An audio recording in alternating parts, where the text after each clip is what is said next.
Wild Weather by Laura Townsend. What is the weather like where you are? Sunny and warm? Snowy and cold? Is a storm predicted? Have you thought about the weather at all today? Meteorologists or scientists who study weather always think about the weather. They also observe, measure, and record its changing patterns. Their goal is to better predict what the weather will be, especially when storms are about to strike. What causes weather? When predicting weather, scientists study air masses. An air mass is a large body of air with the same properties such as temperature, air pressure, and water vapor. A colder air mass doesn't mix well with a warmer air mass, and that can cause stormy weather. Cold air is heavier than warm air, so it pushes underneath a warm air mass. When warm air moves into a cold air mass, however, the opposite action occurs. Warm air is lighter, so it rises above the cold air. Changes in the weather occur because air masses are always on the move. The area where two air masses meet is known as a front. When a warm air mass is moving into an area, it's called a warm front. When a cold air mass moves in, that area is called a cold front.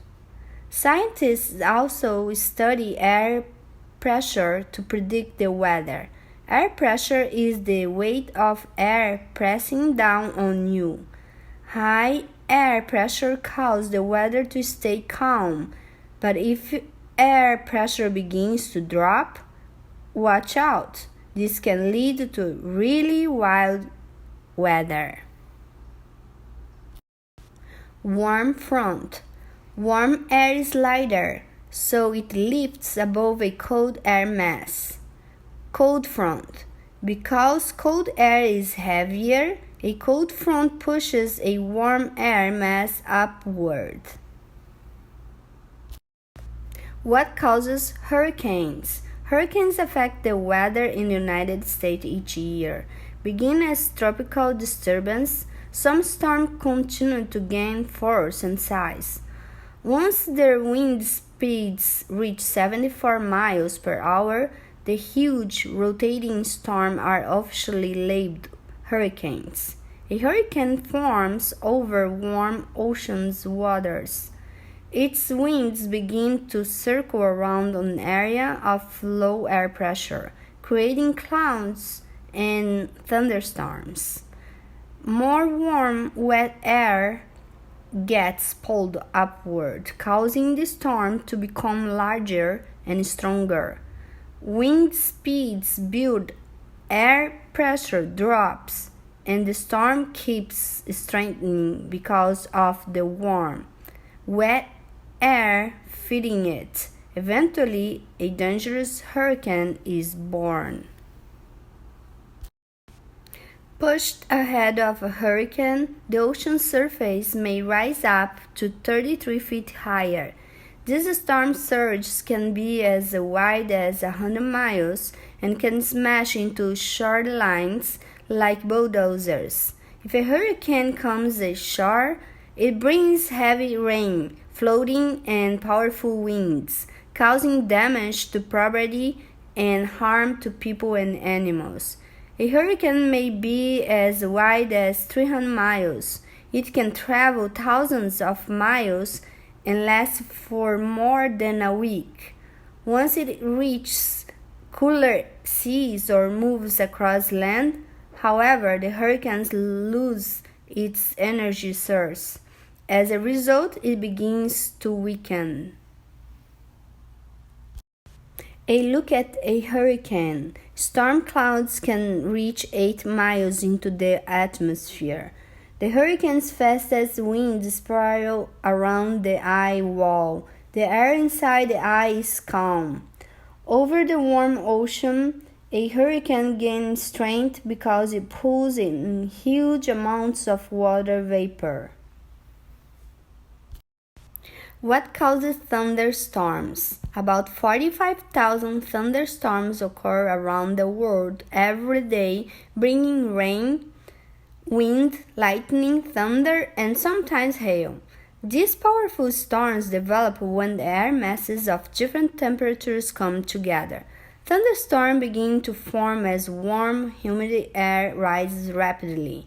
Then a cold front or strong winds push under the warmer air mass. As the rising air begins to cool, clouds take shape, heavy with water droplets and even ice crystals. Strong winds blow both upwards and downward within the cloud. Finally, rain begins to fall, pulling cool air down with it. Strong electric charges build up at the bottom of the cloud, causing lightning and thunder. While violent, these powerful storms are usually over within about an hour. Because the rain and cooler air prevent warm air from continuing to rise into the clouds, most thunderstorms will move away quickly. When the extremely strong thunderstorms occur, meteorologists become concerned about the possibility of another severe weather event. A tornado. Tornadoes form in less than 1% of all thunderstorms, but when they hit, they can destroy everything in their path. Large amounts of warm air are pushed upward, forming a thunder cloud.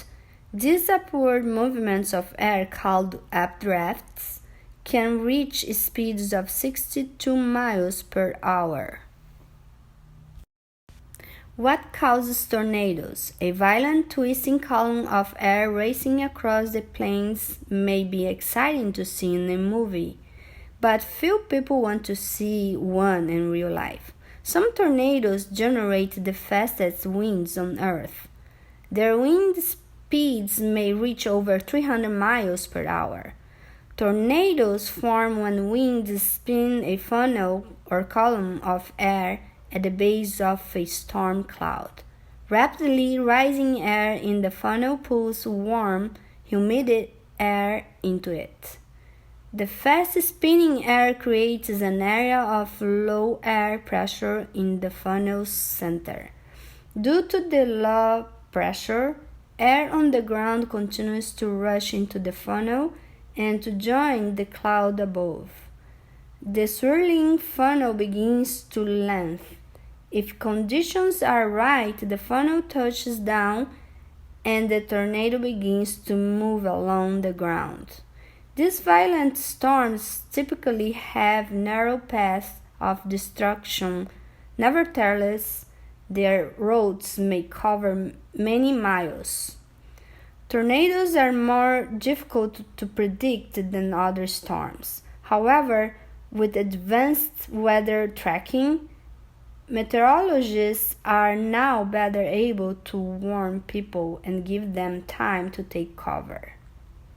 As meteorologists continue to learn about weather patterns, they will be able to more accurately predict the path that storms may take.